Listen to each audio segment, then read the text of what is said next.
what Cardale Jones did on the sideline. He's walking up. Move over a tiny bit that way. No. Yes. Everybody was going to shake his hand. Every time someone shook his hand, he spun right around him. It was hilarious. It was hilarious. All right, we ready? It's technically recording. No.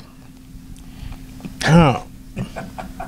All right, well, hello and welcome to the Nuts and Bolts podcast. I'm your host, Noah Sharfman, joined, as always, by Vice President, Head Coach of the Ohio Machine, Bear Davis.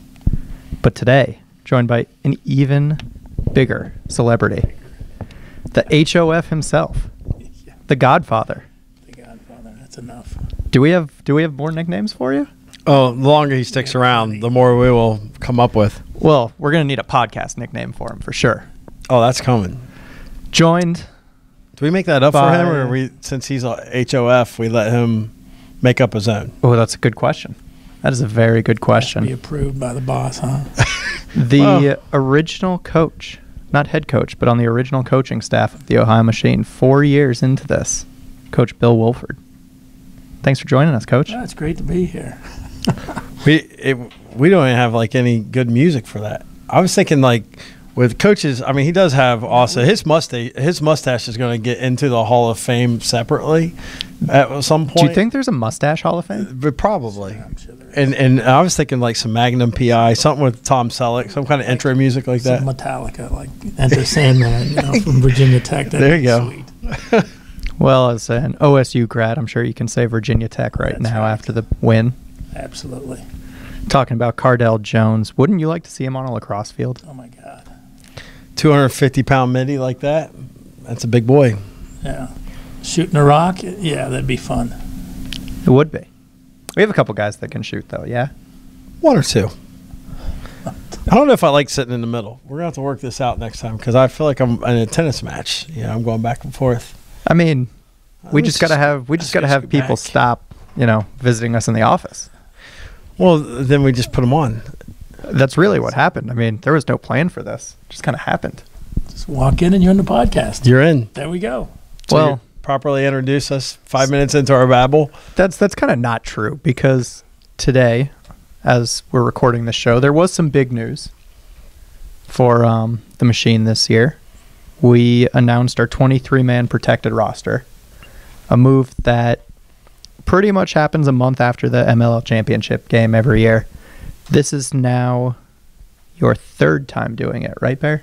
Putting together the protected list. Yes, it is. Why don't you walk us through what yourself, Coach Wolford, Coach Mariano, Coach Marzano, what the entire staff goes through to kind of get that going?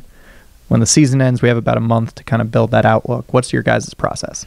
I think this year was a little bit different with the announcement of the Atlanta Blaze because we do know that we're going to have to announce a 12-man protected list. So we had to, we have to analyze our roster, and then we have to get down to 23. Then we have to get it down to 12 eventually. So there's some strategy that goes into it, but certainly balance.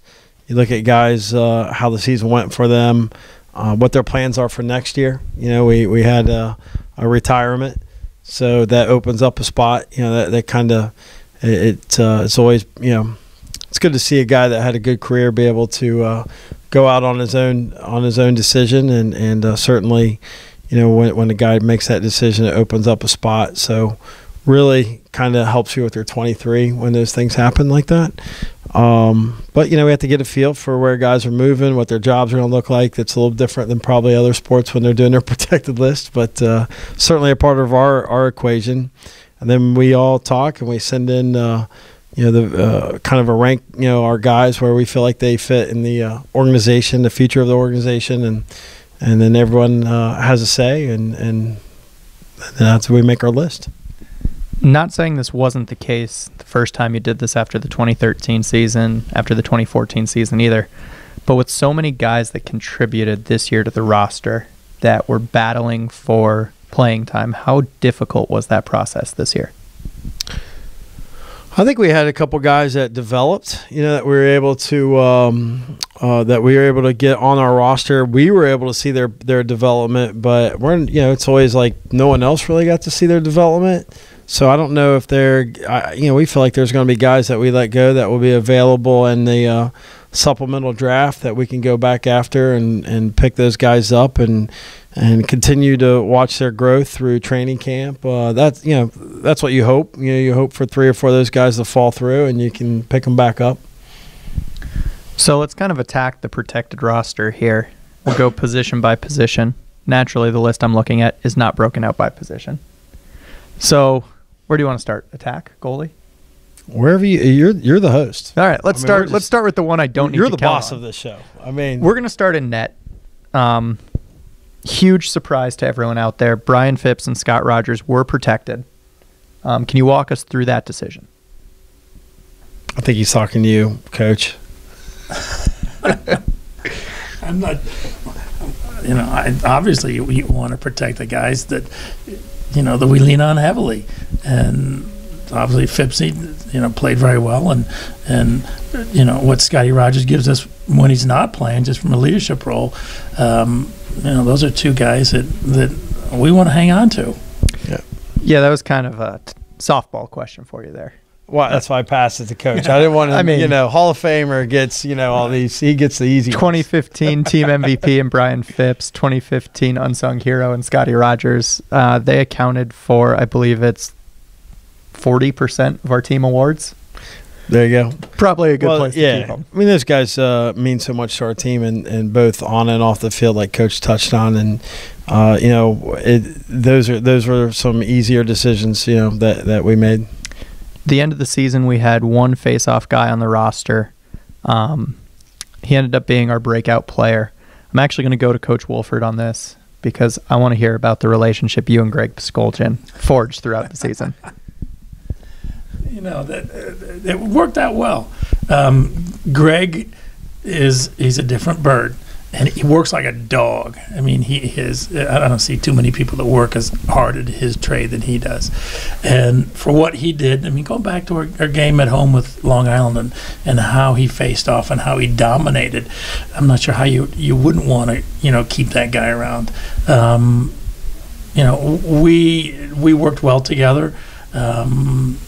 We did all kinds of different things, kind of made up drills and, whatever we could do to kind of enhance his skills and more or less keep him happy because, those face-off guys are kind of like goalies. They're a different breed. So, tell you what, I'm glad that he's under our thumb because, we're certainly going to rely on him a ton next year. I think it was cool to see, and Coach Davis, I'm sure you can agree with me. Be on the road, we'd be at walkthrough in the morning before the game, and I think every week there was a new drill that Coach Wolford and Greg were doing. Oh yeah, I mean his routine is pretty regimented, but he does throw in some new stuff, and I have to agree with Coach. I mean he works extremely hard at his trade, and I just don't know if you get as good as he has in a short period of time in this league without working, like that. So just talked to him actually last week, and great conversation talking about, his routine and what he's been doing. Actually, we had our conversation was probably longer than our whole conversations all season long combined. I was just waiting for him to get off the phone. It's like, all right, Coach, bye. But he kept so you guys talked for 4 minutes? We talked for 4 or 5 minutes, and it was nice. I got to catch up with Greg, so it was good. Fantastic. We're going to move on from the specialists to the defense. Kept a bunch of defensemen, a lot of young defensemen, and a lot of guys that have experience in our system. Jake Bailey, Brian Karalunas, Matt McMahon, Mike Noon, Jackson Place, Stephen Waldeck, and Dana Wilbur. Can you talk about that group? Well, that group, they all had some great playing time this year. McMahon, not as much as maybe some of the other guys, and Bailey, was picked up in a couple games there for us. But I mean, they all showed tremendous potential. We're excited about all those guys. With the Brian Farrell retiring, that opens up a spot. So keeping a hold of some of those guys so we can continue to work with them, I think, was key. And with the expansion draft, you anticipate that you might lose a couple of those guys, some of those younger guys. So you hope you can retain, also retain a couple of them so you can keep developing them. Because I think defensemen in this league are like fine wine, and coach can tell you it's hard to be good your first year. Like you only get better, over time because you learn the attack, man. You just get smarter. And for us, I think that's going to be a key factor for some of those guys. But with Dana Wilbur and Jackson, I honestly argue that Jackson's probably one of the best defensemen, if not the best, base defenseman in the league. He's had a tremendous year. I feel like he's going to be great. BK, the leader that he is, arguably one of the best pulls in the league right now. And as far as at least takeaways and ground balls, I mean, he's all over the place. So real excited about, him and just on down the line. Let's talk about Jackson for a second. When you look at his 2014 year, he came out of Bucknell after his college season was done, and then ended up practicing with us once, appeared in one game, practiced once more. So he had about 2-3 practices when you throw in walkthroughs, one game, comes into training camp. Not sure he ever came off the field this year, the exception of penalties. How does a player take the step that Jackson took? So if you're a Matt McMahon, you played in one game, or you're a Jake Bailey, you played in 2 or 3 games. How do those guys take that step to be,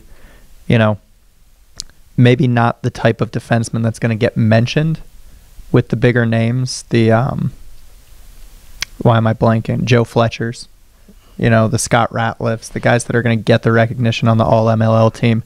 But somebody like Jackson, who if you talk to the lax dirt guys that do the advanced stats, will mention him in the top 3-4 defensemen.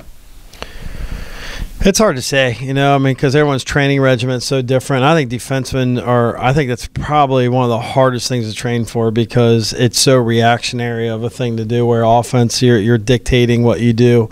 So it's really hard. The guys that can find ways to get out and train and elevate their game in off season are rare to find, and Jackson was able to do that.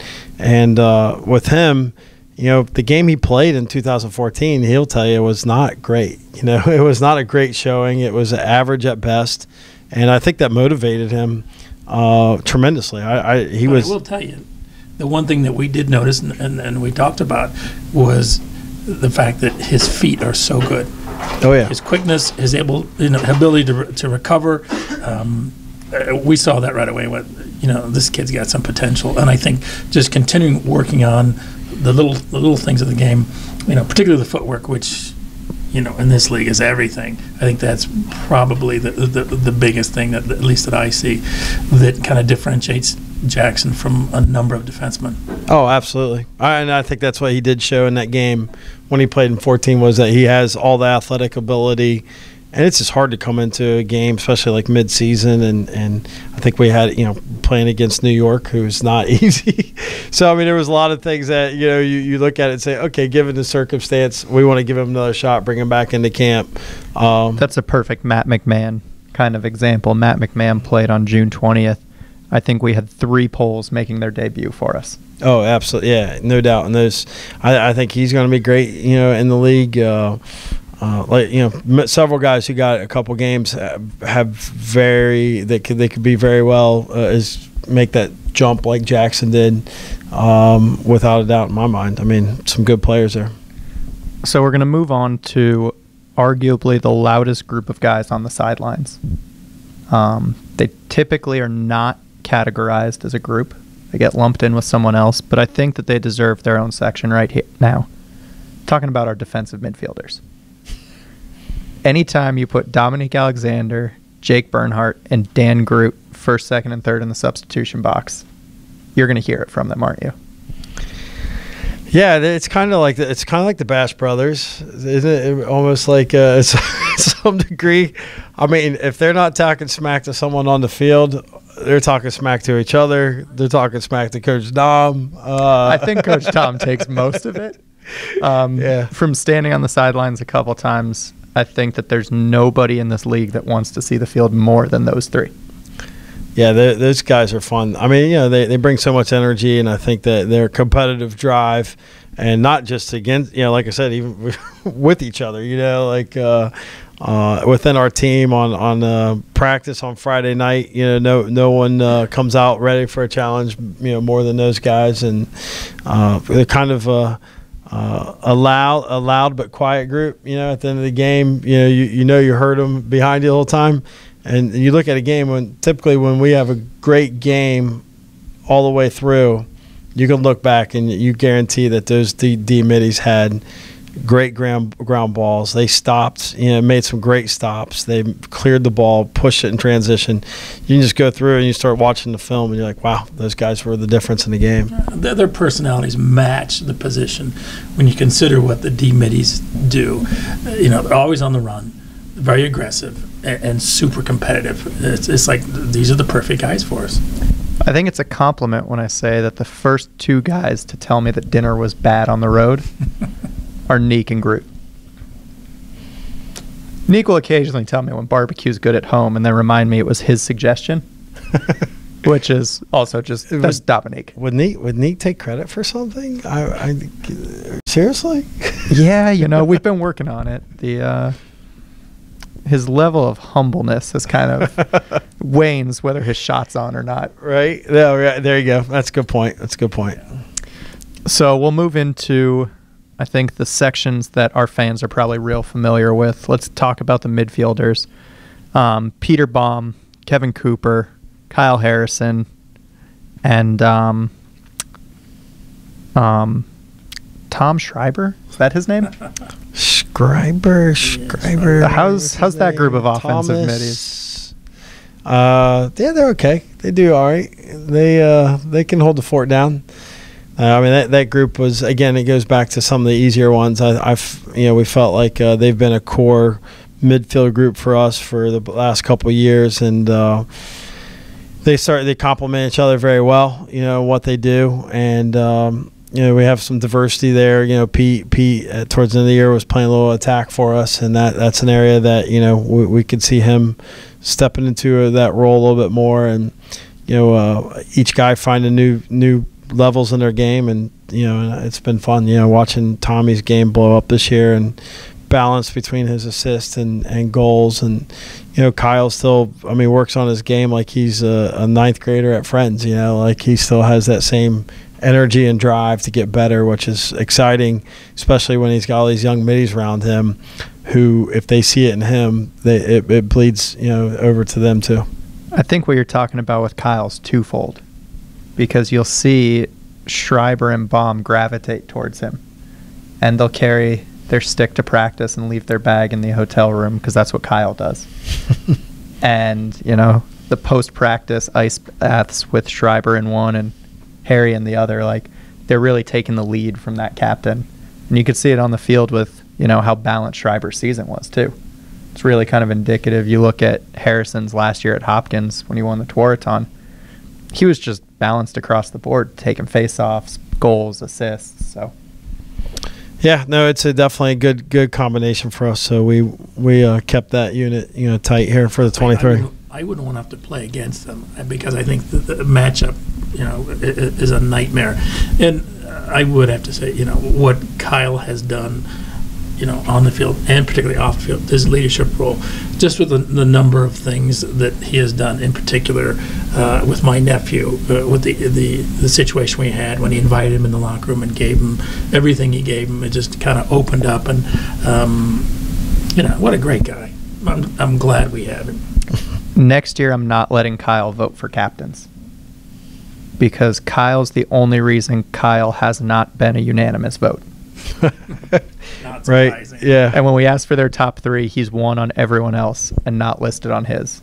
So Kyle Harrison, you're not allowed to vote for captains next year. There you go. Want to announce it unanimously. We're going to get that done for you. I'd say the group on the field that has the most fun is up next. We're going to talk attackmen. First line attack from the end of the season is back with Marcus Holman, Steele Stanwyck, and Jimmy Bitter. We also brought back Jimmy Daly, who kind of filled in that first attack role at the beginning of the season, and then missed the season due to a work commitment. Logan Schuss, who was kind of our cornerstone lefty attackman for 2 years, is back on the 23 as well. Why don't you talk about that group?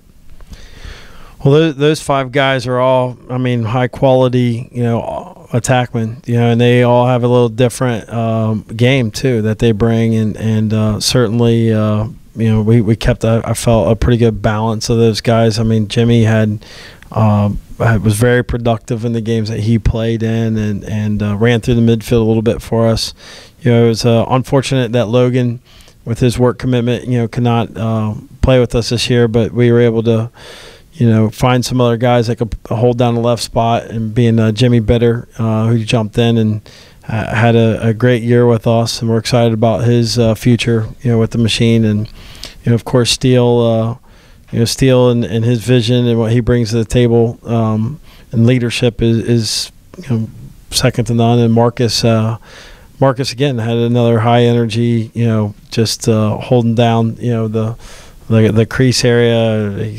He comes out of the crease area. He does a lot for us. He picks up balls on inlines, does so much, and his energy is second to none. And so it's a fun group. Certainly glad that we were able to find a way to keep all those guys. I mean, we had some other guys that had contributed. Unfortunately, we could not protect because you get 23. So that was the 5 that we decided to protect. Yeah, I think that the attack group, I don't think anybody, I know Greg works awful hard facing off, but when you think about what Marcus does writing and just kind of the off-ball things, I don't think there's anybody in the league that works like he does. And man, does he have fun. And Steele is just, obviously the knowledge of the game and what he can do. Whoever's on the field with them, I mean, their level is raised. So, I mean, these guys are just, they just make everybody better that they play with. And they're just, it's a fun group to be around. So, I'm going to take us back to a play that happened at the end of the season. And I want to ask you guys how much fun you think the attackmen had with that play. Tied at 16. I know it's, yeah. Against Boston in the last minute. Bing, bing. Marcus gets the ball, 30 yards out from goal. Decides, heck, I'm just going to bomb a laser across the field to Jimmy Bitter, who had it in his stick for, a second before he decides, I'm just going to give it right to Steele on the doorstep. And I think the ball moved probably close to 100 miles an hour each time. And then Steele just kind of sticks out a stick and pops it in for the game winner. How much fun could you tell that group had just executing that play? I know I replayed it probably about 50 times myself. I could it's just like, what just happened there, And it's just a lot of faith. A lot of faith, a lot of talent, a lot of skill sets. A lot of things got to come together for a play like that to happen. And I think that's what separates that group at times. They obviously they've tried those kind of things before and it hasn't worked out. But I think with that group, you got to live and die by the sword a little bit, because in games like that where they have that kind of faith in each other, they're going to make those plays. There was no thought. It just happened. They trust each other, and they just did it. And I know at the time I said it's probably one of the prettiest goals that I'd ever seen. So it just. Oh, it ranks up there for sure for me. It was unbelievable. Their personality, the way they played, that's them. Yeah. All right, and finally, we get to the most important player that was on the list.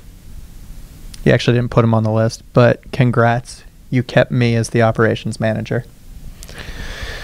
Well, Atlanta was offering, I think, a brand new set of balls, a dozen or so, maybe. A pair of shoes. I'm not sure. Some shoes, but I said, you guys, you don't even have that stuff in yet. You can't make offers, stuff you don't even have in yet, And so we elected to decline the offer, and here you are. Well, I guess it's good to know that Atlanta wanted me out there. So yeah, well, it happens. That's not true. No, that never happened, really. No one made any offers. We know. They offered Jesse. They're looking for a face-off guy. Yeah, well, we can't. He's selling tickets for us. Can't have him. So before we go, Bear, why don't you talk a little bit about the upcoming coaches convention we have? Well, we are real fortunate to be able to put together a coaches convention that we feel is second to none in this region, and certainly some great opportunities out there. But this one's a real good one. Where last year we had over 175 coaches attend the event from 5 different states, and we had 12 speakers. This year we expanded it. We have over 30 speakers. We're covering the women's game. We're covering referee clinics. We also have advanced men and then also youth boys. And positional stuff from face-off to goalie play, pretty exciting, and we have the community working on this as well, all the way from some great sponsors to local colleges who are contributing their talents to be lecture, speakers for the event, and so it's definitely. No, one not to miss, and not everybody can always afford to go out east and bring their whole staff out east to attend those clinics, which are great. It just gets really expensive, and that's why we want to do something of that magnitude, or at least along those lines, here, in the Midwest. Sounds awesome, partially because I know everything that's going on. More information is, of course, always available at theohiomachine.com/coaches convention. And I'm sure we'll talk about it a little bit more before we get closer to that December 5th date. Did I tell you we have a Hall of Famer that's going to be giving a lecture? No, we do have a Hall of Famer. I mean, I'm just saying. So after building the building where the Hall of Fame sits and basically inventing the sport of lacrosse in Ohio. Which is the garage. His garage, basically.